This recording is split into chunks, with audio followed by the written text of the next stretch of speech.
आपने विराट को different stages में देखा, the way he used to demote. ये एक अलग फेज़ है जहाँ पर 5 ईयर्स से ओवरसीज़ में 100 उस दिन बहुत क्लोज थे। लोग दो तरह से उस इनिंग्स को देख रहे हैं। एक जो विराट को बोलते हैं डोमिनेट करते हैं, उनको लगता है कि नहीं इतना बड़ा बैट्समैन रन है। दूसरी तरफ कि उन्होंने अपनी ईगो को रखा, उन्होंने भूला उस विकेट के चैलेंजेस, उन्होंने एक्सेप्ट किया, डिसिप्लिन दिखाई, स्कोर किया।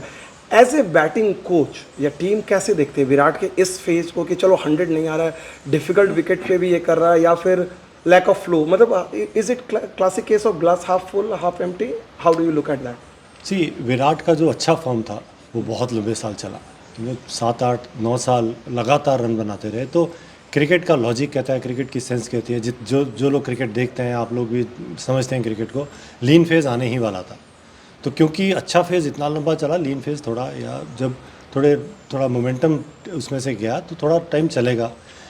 वो जो 5 साल आप बात कर रहे हैं कि 100 नहीं बनाया, उसमें से 3 साल तो शायद कोविड में ही निकल गए। सो उसमें उतनी गेम्स नहीं हुई, या बहुत ब्रेकेजेस के साथ गेम्स हुई, बहुत रिस्ट्रिक्शंस के साथ गेम्स हुई। सो उसमें ज़्यादा देखने लायक कुछ है नहीं, क्योंकि बैटिंग बहुत अच्छी कर रहे हैं, बैटिंग बहुत अच्छी कर रहे हैं।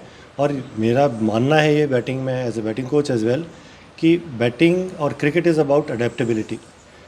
एक तरह से खेलना, he is an aggressive player, वो थोड़ा डोमिनेट करके खेलते हैं डेफिनेटली, बट बेहतर प्लेयर वो है जो अपनी गेम को चेंज कर सकता है, जो कंडीशंस के हिसाब से, जो टीम की रिक्वायरमेंट के हिसाब से खेलना जानता है, वो ज़्यादा अच्छा प्लेयर है टीम के लिए। एंड आई थिंक विराट की सबसे बड़ी क्वालिटी वही है। He somebody who can play different formats differently. वो कंडीशंस के हिसाब से अपनी गेम के चेंज कर सकते हैं, और उन्होंने दिख करके दिखाया भी। उस विकेट पे जहाँ पे बहुत टर्न कर रहा था, जब तक उनकी बारी आई तब तक विकेट बहुत टर्न कर रहा था, बाउंस बहुत मिल रहा था। और जैसे उन्होंने डिफेंड किया लेफ्ट आर्म स्पिनर के against, I think it was a lesson for many many youngsters, कि कैसा खेलना चाहिए जब बॉल आपसे दूर जा रही है स्पिनर की। तो जैसा डिफेंड किया उन्होंने, जैसा वो खेले, so it was extremely good to watch. और 100 तो बनेगा ही, जैसा वो खेल रहे हैं, आज नहीं तो कल रन बनाएंगे, 100 भी बनाएंगे। And how heartening was it to see Rohit getting amongst runs as a captain? He scored 100, means obviously. तो क्या कहेंगे?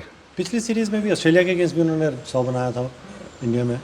सो उनकी बैटिंग के साथ कोई कंसर्न है नहीं। अच्छी चीज़ ये है कि वो somebody who is a stroke player is able to change his game to that extent, जो उन्होंने यहाँ पे भी करके दिखाया। इवन ऑस्ट्रेलिया के साथ भी जो 100 बनाया था उन्होंने, वहाँ पे भी मतलब ही अंडरस्टैंड्स कि ऐसी विकेट्स पे कैसा खेलना है। और जानना एक बात है, पर उसको कर पाना कम्प्लीटली दूसरी बात है, और वो कर भी पाते हैं। जो भी उन्होंने प्लान बनाया, he was able to execute that. So he is a बहुत बड़े प्लेयर हैं, सब हम जानते हैं, and he showed his potential. Vikram भाई, it was refreshing to see Yashasvi scoring that 100, his maiden test 100, and he looked his temperament looked very good. Means and he was playing attacking shots. He was looking to defend the ball. How do you see him, and does it augur well for the Indian team going forward? Because we have a lot many options. Means KL Rahul भी fit हो जाएगा, ऋतुराज इस squad में है. So how do you see Yashasvi now settling in as an opener for the Indian team going ahead in test matches? जी, मेरा ये मानना है, what I really believe in is, I been a selector before, so whenever you pick a player, you should pick him with the intent कि ये अगले 10 साल के लिए इंडिया के लिए खेलने वाला है। You don't want anybody to fail and think कि हमारे पास ये ऑप्शन भी है और वो ऑप्शन भी है। अच्छी सिलेक्शन हुआ है कि अगर इस प्लेयर को लिया है तो वो 10 12 साल के लिए हमारे लिए खेले। और जैसा आपने कहा, he definitely has the potential. For me the most impressive thing was that I haven't really worked with him. इससे पहले बहुत काम नहीं किया यशस्वी के साथ। So बहुत अच्छी, the thing I really liked was, I had seen him scoring runs in IPL.